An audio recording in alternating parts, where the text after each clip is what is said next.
Joining me now, Kentucky State Representative and Democratic Senate candidate, Charles Booker himself. Mr. Booker, big day for you. Last month, many thought this primary was over. Now you're up in the latest poll. Why did it take so long for your campaign to gain traction? Well, first of all, thank you for having me. And, you know, in Kentucky, we're used to being ignored. Nobody listens to us. Nobody pays attention. Nobody hears us when we're crying out. And so I'm not surprised that as we were building the momentum, a lot of people didn't see it. But we were working anyhow. We were inspiring Kentuckians from Appalachia to the Purchase to stand up, to get involved like never before, building a big coalition. And in this moment of crisis, we've been able to show why this type of leadership is critical. And standing on the front line with folks that are demanding justice for Breonna Taylor, David McAtee, but also standing with labor, standing with miners, standing with teachers, fighting for a better future has allowed us to build this coalition. It's going to shock the world today, and I'm proud to be a part of it. Well, one person from Kentucky certainly gets paid attention to, and that's Mitch McConnell. He has been reelected 5 times. He is the Senate Majority Leader. Do you think the majority of Kentucky voters are ready for a platform that centers around the Green New Deal and Medicare for All? I know they are, because I listen to them. And you're right, Mitch McConnell's been there a long time. He was elected 2 weeks after I was born. So he's been screwing us my entire life. And the reality is here, we're struggling. Poverty is generational. I come from what's been the poorest zip code in the state for years. And we're trying to end the fact that so many folks are trying to decide between rationing their insulin, putting food on the table, keeping the lights on, and just losing their livelihoods. We're pissed off at Mitch McConnell, but this is bigger than him. This is about us. This is about us transforming our future, meaning we need to uproot structural inequity and structural racism. And we're going to end generational poverty, and we'll beat Mitch McConnell to do it. When you say this election is about us, does that mean you have been able to, or you believe you will be able to turn voters who voted for Mitch McConnell in the past, or you're registering a whole new crop of voters that we have never seen shown up before? Well, actually, both. So one of the bills I've led in the state house was for restoration of voting rights. Kentucky has been one of the most disenfranchised states in the country. And because of that leadership, working with Governor Beshear, he was able to put an executive order in place building off of my legislation that allows over 150,000 Kentuckians the right for the time. We're activating them, but we're also reaching out to folks that have been ignored for a long time. And people that have supported Donald Trump have said, you know what, we're going to support you, Charles, because you're calling out that the system is broken, just like he did, but you're not selling snake oil. You're fighting for us, by us, and we're going to stand with you. And so I'm proud of this. This is not about partisan politics. I don't care about that. I love Kentucky. I want things to be better, and we're building momentum to win. And there's nothing Mitch can do to stop it. Who do you think he'd rather run against, you or Amy McGrath? I think he'd want to run against someone calling themselves a pro-Trump Democrat. But that's unfortunate because he's going to get me. And he's going to get a Commonwealth full of fired up, fed up Kentuckians that are going to take that seat back that belongs to us. He's built power for himself. We're done with that. And his days are done. Jefferson County, that is your hometown of Louisville. You've got more than 760,000 residents. There's going to be just one polling place today. However, we've seen a huge number of early voting. How does the one polling location impact your chances? Well, it is very concerning to have one polling location for an area the size of Louisville with hundreds of thousands of people. And that's why we've been vigilant from the beginning, making sure folks know what's going on, what the process is, and just mitigating a lot of confusion. And we've been having shuttles running. I've had buses going all week, making sure folks get to the polls. We're working with Lyft to make sure that folks get rides to the polls. And we're going to be watching as people are standing in line, make sure they can vote. If they need a chair, we're going to get them a chair. If they need water, we'll get them something to drink or some snacks. But this is inexcusable. There should not just one polling location. That will naturally support votes. And I commend Governor Beshear and our state leadership for trying to be responsive and expanding no excuse absentee voting. I support universal mail-in voting. So that's a good step. But we got to do better. And we'll win this race, and we'll fight to make sure we do. Well, good luck to you. It's a very big day.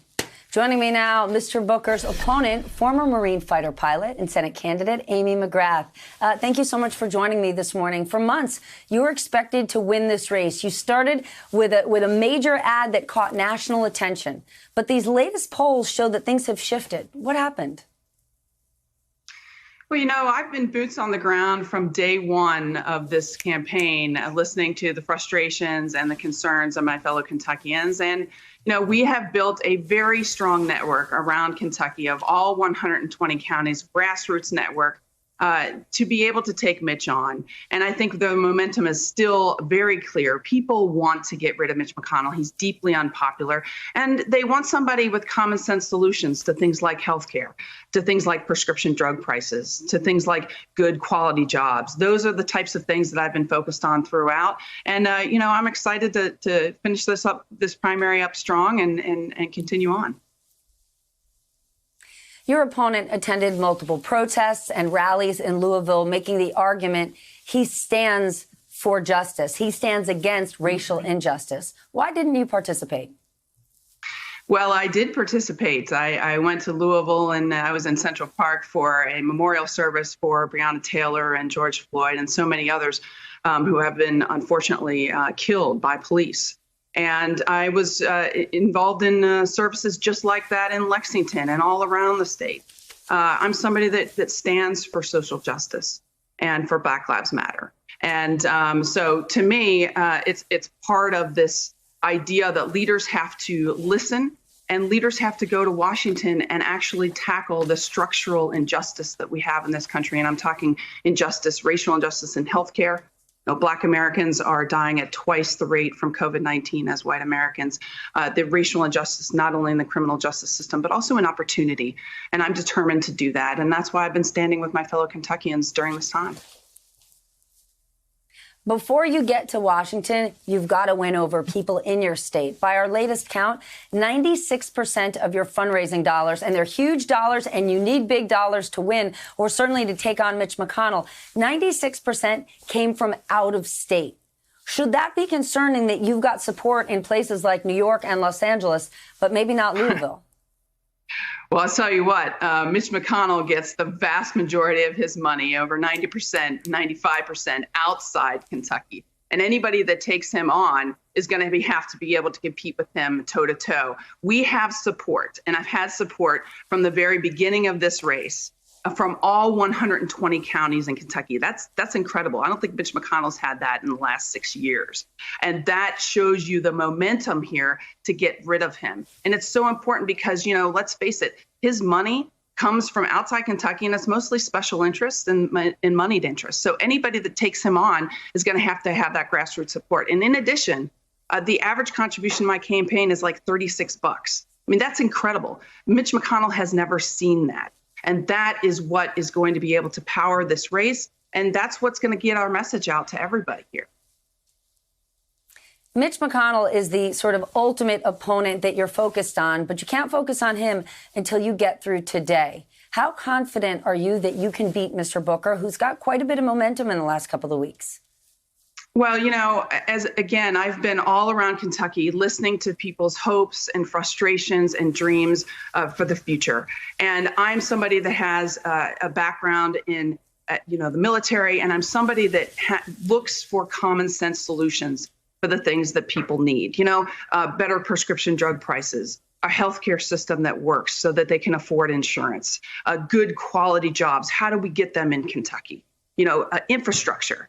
Not only 20th century infrastructure, but 21st century infrastructure like broadband and cell phone coverage. These are the things that I've been focused on. And these are, I've got these common sense solutions for these types of things. And that's what most people are looking for. They want to get rid of Mitch, and they want to have a leader who's going to be able to get things done. All right. You talk about voting. I'm somebody that from day one, when we knew the coronavirus was hitting us, I was out there making sure that Kentuckians could vote. I signed on to a lawsuit to help make sure that Kentuckians we could expand some polling places here in Kentucky. I had a 1-800 number. I put together a website. Go ahead. Then who would he rather run against? Who would Leader McConnell rather run against, you or Charles Booker? I think right now with his unpopularity, he probably doesn't want to run against either one of us. Hey there, I'm Chris Hayes from MSNBC. Thanks for watching MSNBC on YouTube. If you want to keep up to date with the videos we're putting out, you can click subscribe just below me or click over on this list to see lots of other great videos.